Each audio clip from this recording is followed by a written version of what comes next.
You're listening to PetLifeRadio.com.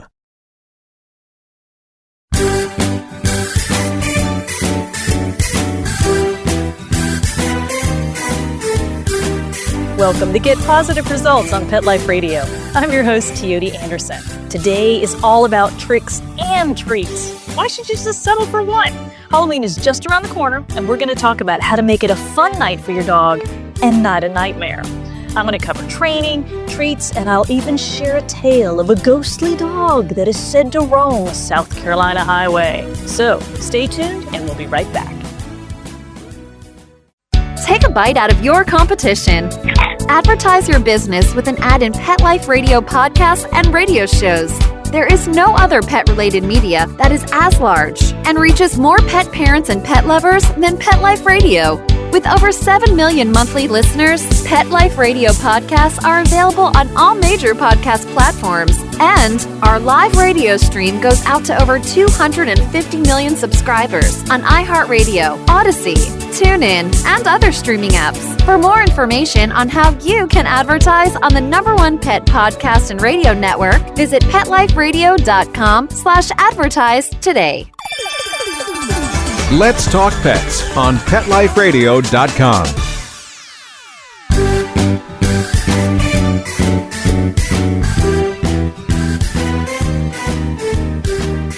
Welcome back to Get Positive Results on Pet Life Radio. I'm your host, Teody Anderson. Halloween is almost here. I love Halloween. I hope that it is one of your favorite holidays because that is what we'll be talking about in today's show. I am not one to typically dress my own dogs up in costume. I have lots of friends who do. I don't have a particular problem against it. I know some people find it offensive that dogs are dressed up in costume. I think it all can be done well. And as long as the dog's having a good time, it makes for some awesome pictures. Some dogs are miserable. We'll talk about how to help those dogs as well. But Halloween is just a lot of fun. It can be a really fun night for you and your pets, and it can be a bad night for you and your pets, depending on your pet and how you prepare them. I do recall that when Finian, the Papillon, was quite a little tot, he did substitute for Toto for a friend of mine. She was dressed as Dorothy, and she needed a Toto.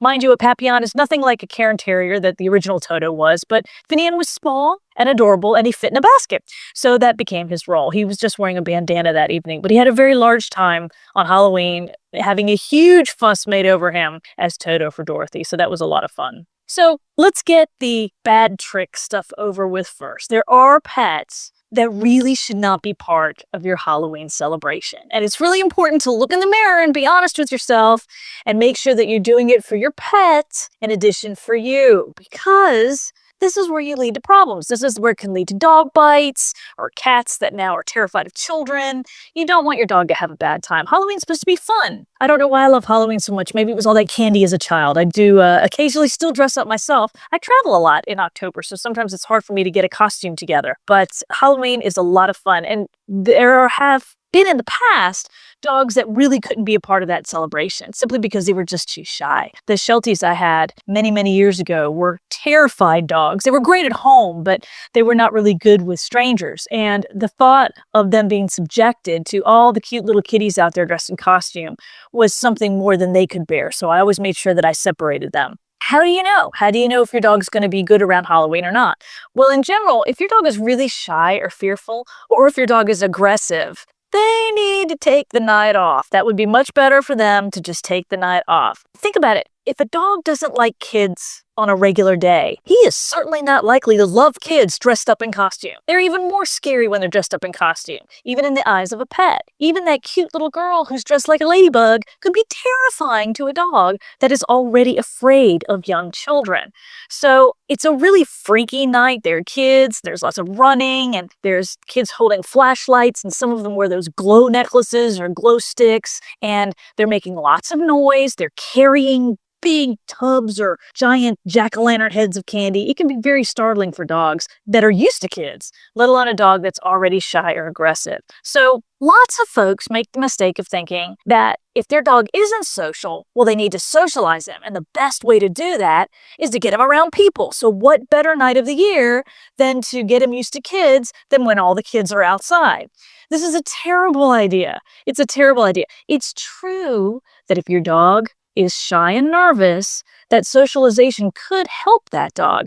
But you have to do it right. And just exposing that dog to all this madness is not how to do it right. It really has to be done very slowly with a controlled behavior modification program. It needs to be done in a desensitization program where the dog is not reacting and not fearful and not nervous, and it's associated with lots of really good things that the dog likes, so the dog gradually gets used to whatever it is that's scaring it, not dumped in the middle of it and hope for the best. That is the worst thing you can do. It's really a popular belief. I've heard it twice this week from potential clients alone saying, well, I know that my dog's really nervous and shy, so I thought if I took him to a group class that it would be great. I'm thinking, no, you need private lessons. A group class is too much. It's just too much. If you think about any time in your life that you've been terrified or afraid, you were not capable of learning algebra at that time. So if your dog is really what we call over threshold and just over the edge of being afraid, they're not going to learn anything, let alone how not to be afraid. So proper socialization has to be done. So this may not be the night for it. And while you may want to dress your little puppy up like a goblin and get him out if he's already terrified, this is just the night he has to take off. And I've gone over these symptoms before, but they bear repeating. Here are some signs of stress and fear in dogs. One is lip licking. I'm not saying you're holding a steak in front of them and they're starting to drool. It's going to be their lip licking that can be a sign of stress. Yawning is a sign of stress in dogs. Of course, there are more obvious ones like cowering or trying to get behind you or trying to climb up your leg or pressing in against you. The dog is trying to get away from whatever it is that is frightening it. It can also go so far as growling. Dogs that are afraid generally can often react aggressively. A lot of aggression is based in fear. So a dog that is trembling or growling, his lip is curling up, he's starting to snarl, his hackles, the fur between his shoulder blades may be up. If any of those things are going on, your dog is stressed.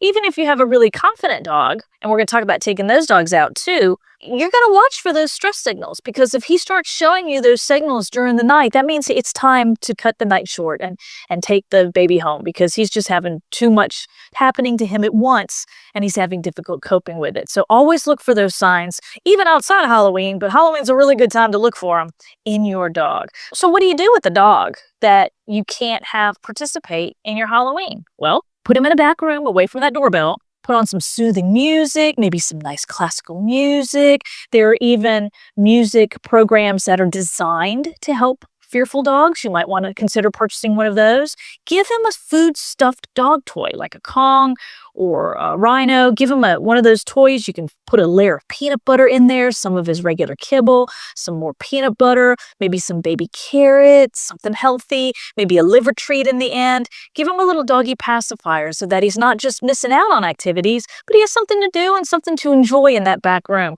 But keep him away from the chaos. That's truly the best thing you can do for your dog. If you want to prepare your dog for next Halloween, certainly contact a reward-based trainer in your area and start working on it now. It might be a little cutting it close by the time you hear this show and Halloween comes around in order to get your dog completely over some fears. It just depends on how fearful your dog is and how long it's been going on. Any habit that has been in place for a long period of time is going to be harder to get rid of than a habit that is new. So again, watch your dog for those signs of stress and make sure that even your confident, friendly, outgoing dog isn't starting to freak out when he sees Spider-Man coming at him with a giant pumpkin head full of candy, which can startle several of us actually. So, all right, you're putting your fearful little aggressive or shy dog away. What dogs are good for Halloween? Well, puppies. Puppies that are not shy, puppies that are maybe just your average puppy, or exuberant puppies, happy puppies, puppies that aren't terrified already. These puppies can have a really good time at Halloween. It is an excellent socialization time for those puppies if you do it properly. What you're going to do is watch your puppy for those signs of stress that I talked about, and you're going to make sure that every time one of those little children come to the door dressed as spiders and pirates and princesses, your puppy gets tons of cookies, tons of little dog cookies. And so every time those little goblins and ghosties come to the door, it's a party for your puppy and he has a wonderful time. If your dog is not afraid of the children, and you don't mind interaction and you think the children will be appropriate, it's okay to let them interact as well. Just make sure that your puppy is having a blast, that your puppy is enjoying Halloween just as much as you are, because you want the puppy to have a really good time, be a positive socialization period, so that any kind of thing that happens in the future is going to be less scary because he survived Halloween and he had a really good time. It's a really good opportunity for socialization done properly with the right dog. Don't force it. Absolutely don't force it. You never want to do that. But for the right puppy, it can be an absolute blast. It can really get them used to lots of different things. And let's face it, these days, a lot of families go out. I know that usually mom or dad wants to take the kids out trick-or-treating, but sometimes entire families dress up and you want the dog to join you too. There's nothing wrong with that, but you want to make sure your dog is prepared for that. So it can be really, really good for the right puppy and the right situation where you're setting it up as a training exercise. And that doesn't make it any less fun for you because you're enjoying your puppy too, and get lots of pictures of that because I definitely want to see it if you use the opportunity. We're going to come back in just a second, and when we do, I'm going to share with you the training exercise that is even more perfect for Halloween. So stay tuned to get positive results on Pet Life Radio. Begging to hear more of your favorite show? Full episodes of all our shows are available on demand. Go to PetLifeRadio.com to fetch our entire lineup of Possum Pet podcasts. Also, dig us up in iHeartRadio and iTunes. Let's talk pets. Live and on demand, only from Pet Life Radio. Let's talk pets. Let's talk pets On Pet Life Radio. Pet Life Radio. PetLifeRadio.com.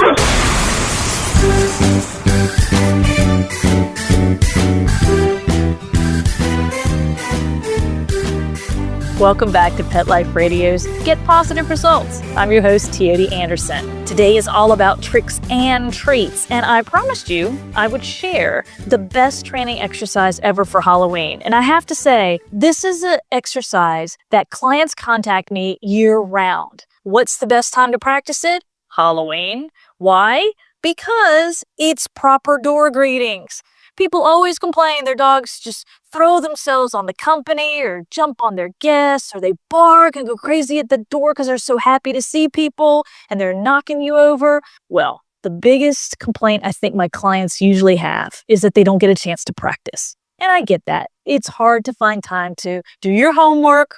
For those little ones listening, yes, adults have homework too. And if you want to see success in your dog training, you need to do the homework. The trainer doesn't live with you usually, so you need to do the homework or your dog's never going to see success. Well, in order to practice really good door greetings, you need other people to be at the door. And so that can be even harder. First of all, you got to find time in your busy schedule to practice the exercise. And then you have to find other people to help you. And that's not always easy, right? Sometimes your schedules don't match your friends' schedules. They're busy too. They don't always have the time to come over. When you finally get to see your friends, you don't necessarily want to make it a training exercise. You want to sit down and have a drink with them and enjoy their company.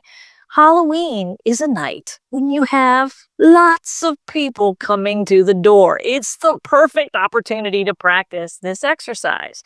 It's a lot of fun. What you're going to do is you're going to put your dog on leash so that they don't maul your little ghosts and ghoulies coming to the door. But you also need to have that final picture in your mind of what you want to teach. Do you want your dog to just sit at the door? Do you want them to go lie down on their bed nearby the door? Do you want them to go down the hall into another room? What do you want to teach? If you don't know what you want, you can't train it. So think about what you want. Put your dog on leash, have your clicker. The click marks the instant the dog did something correctly. You're going to have your treats. And every time those kids ring the doorbell, practice the exercise. Oh my gosh, by the time the night is over, your dog will be doing the exercise so beautifully after all the practice. And it's going to be a lot of fun for your dog because he'll be getting lots of cookies for doing it right. And when Halloween is over and there's still leftover candy in the bowl and your friends come to visit you later, your dog will have the memory of at least that really intense practice. Now, it won't last if you don't keep up with it, but Halloween is a great night for practicing proper door greetings. So don't miss out on that opportunity if you're the one manning the door for all the kids coming through. Of course, another way to make your pet part of the fun is to get them a costume. I think that this is the time of year when Facebook is flooded and the internet is flooded with adorable animals with very pained expressions on their faces because they have been dressed up in these ridiculous, fun, hysterical costumes. Well, don't be one of those. Don't be one of those that has the dog who looks like he's being tortured with a blunt spoon. Make sure your dog is going to have a good time. And you can absolutely teach your dog to love wearing costumes. You can. One of my best friends has a dog that loves dress up. He just absolutely loves to dress up. She likes to put him in little hats and little things sometimes for holidays, and he gets so excited. There are some dogs that do just love a nice wardrobe, but not every dog does. So when you get your costumes, I want you to get the costume now. I want you to get the costume way before Halloween, as soon as you can possibly get it. I want you to choose a costume that is going to fit your dog properly or your cat. I want you to make sure that the costume does not obstruct your pet's vision. That can be really scary, especially for cats. You don't want something that's going to be bobbing in front of their eyes or something that's going to make them to where they can't see. That's going to make them uncomfortable. Make sure that the costume is very easy to move in, especially if you want your dog to accompany you as you go through the neighborhood. You want to make sure that it's not restrictive and it makes them comfortable enough where they can move easily. If you do those things, you're going to have better success. Now, you're going to get a bunch of treats. You're going to get the costume. Here's what you're going to do. This works for cats and dogs. You just want to make sure that you're using a treat that each party likes. So if your cat has a special treat he likes, make sure you use that treat. Dog has a special treat he likes, make sure you're using that treat. You're going to show them the piece of the costume. Let's say it's a hat. And you're going to show them the hat, let them sniff it, and then you're going to give them a treat. And you're going to do that over and over again. Just let them sniff it. Just let them sniff it. So many people just throw the costume on and then the dog is traumatized. No, take your time. That's why you get the costume early. Let them sniff it, give them a treat. Sniff it, give them a treat. Press it up against their head, just lay it flat on their head without tying the little hat. Take it off and give a treat. Taking the costume off, pulling the costume away is also part of the reward. Okay, they need to know that you're going to take it off them. Then you eventually get, when they're very comfortable with that step, to where you tie the little hat on, you give them a couple treats right in a row and immediately take the hat off. Do that a couple times. All of this doesn't also have to be done in one training session. Spread it out. Do a little bit each night during your favorite commercial break for your favorite TV program. Then you're going to go on to all the different parts of the costume. If you do this with enough time, your dog's going to enjoy wearing that costume, going to be comfortable in it, your cat's going to be comfortable in it, plenty long enough for the photo for Facebook. So also, if you really, really want your dog to wear the costume for an extended period of time, this is really going to help you because you want them to be comfortable in it. When you first put it on, if you don't do that little step in getting them used to it, don't be surprised that they may try to paw it off or they may try to chew it. Well, don't get mad at them. Don't be yelling at them. You're the one who put the costume on, so we can't get mad at them. They think we're crazy anyway. So if your dog is a bad chewer, if there's a dangly part of the costume, maybe you turned your cat into a dragon and he's clawing at the tail, get your cat more used to it. Go back up a couple steps, go more gradually. If your dog is trying to chew part of it, you can apply a chew deterrent spray. Some of them aren't stain safe, so be sure to test an area that's not going to show so much. But you can spray it with a chew deterrent spray. You can distract your dog with one of his favorite toys. And again, keep those little sessions really short where they're not wearing it for long periods of time. Again, too many people just wait till the last minute. They wait till the costumes are on sale or they haven't decided what to dress their pet up as. They throw the costume on. Pet's traumatized, constantly pawing at his head to get the hat off and chewing at their rear ends to get the tail off or whatever you've created them to be. And it's not as fun. We don't want to end up yelling at our dogs because we have chosen to dress them up. And by all means, if you have this wonderful program where you get them used to it and they love it, take lots of pictures and post it to the Facebook page. I would love to see them. I do think that they are absolutely adorable.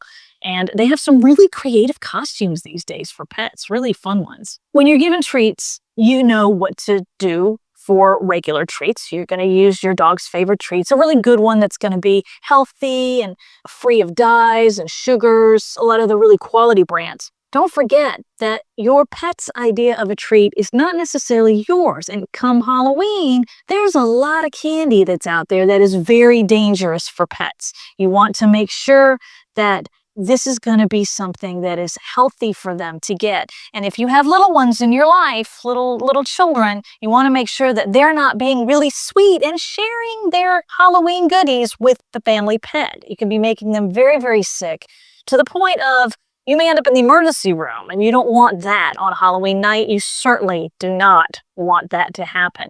Remember that chocolate is poisonous to dogs. The darker the chocolate, the more dangerous it is. Also, xylitol is an ingredient that's used in a lot of sugar-free gums and candies.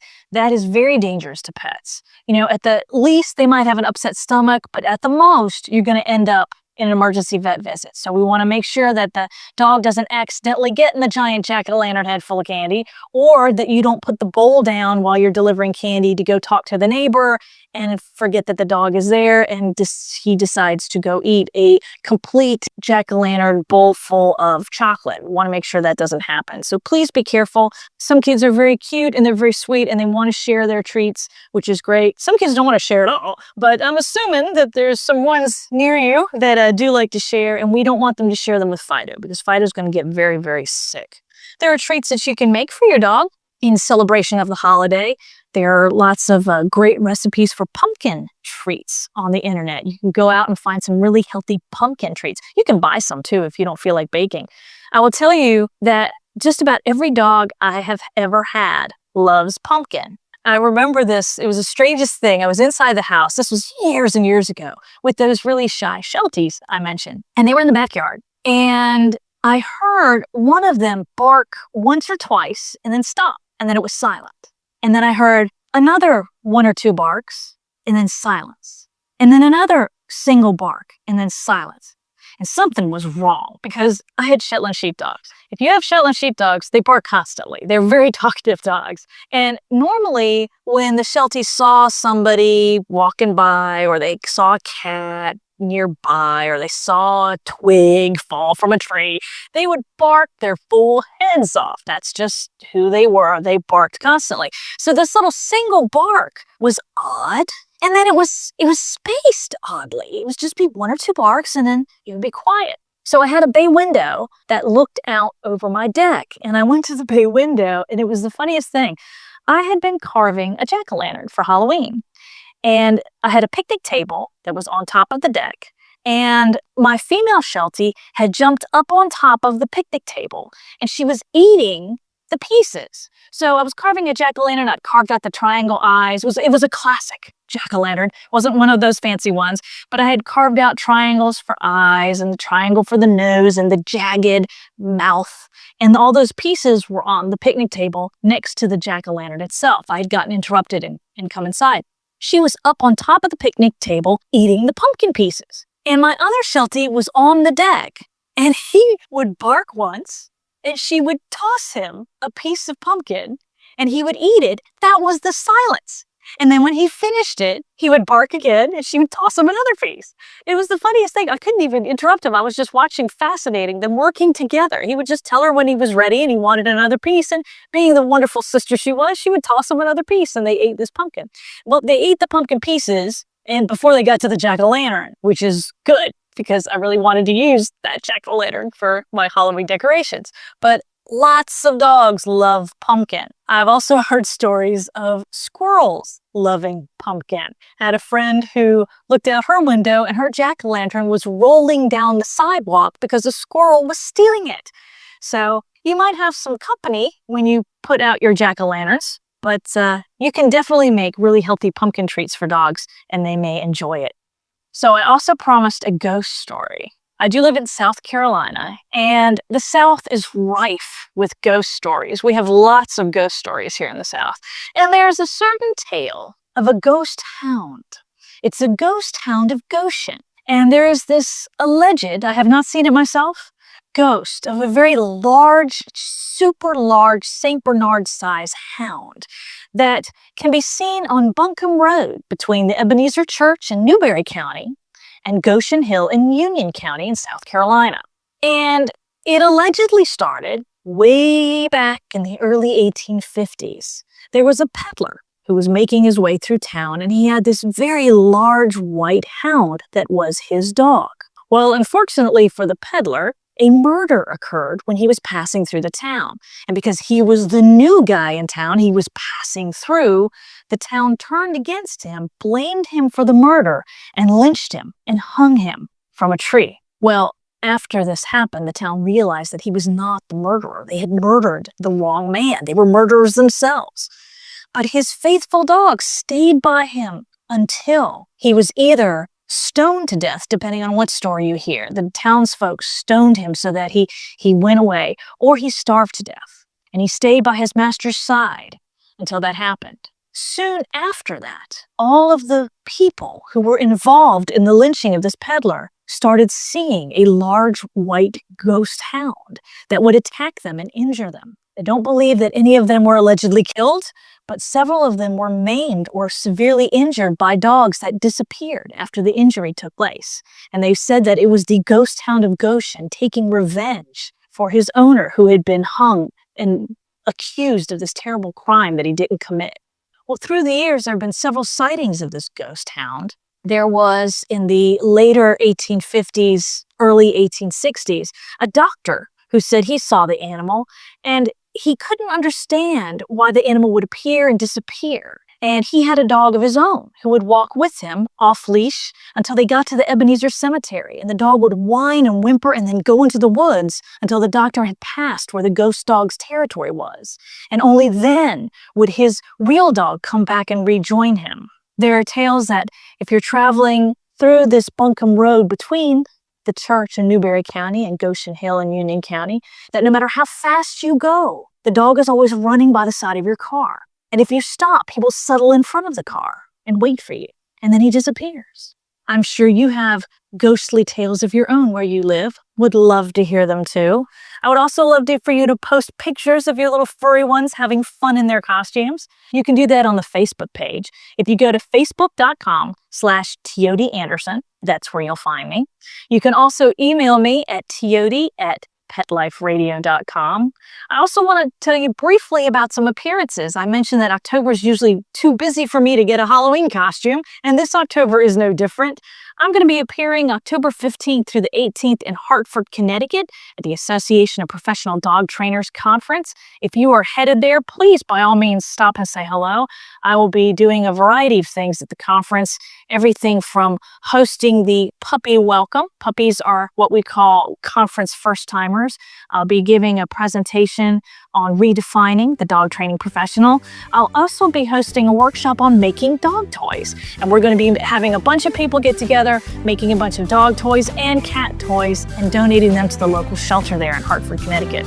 I'll also be appearing October 28th through the 29th in Mount Pleasant, Michigan for the Michigan Partnership for Animal Welfare Conference. Really excited about that one. Haven't spoken at that one before, and that is going to be in late October. I'll be talking about canine behavior and how to be a foster family success. Thank you again for joining me on our Tricks and Treats episode of Get Positive Results. Thank you for the producers for making it possible, and I hope to join you again. This is Teody Anderson on Pet Life Radio. Let's Talk Pets every week on demand, only on PetLifeRadio.com.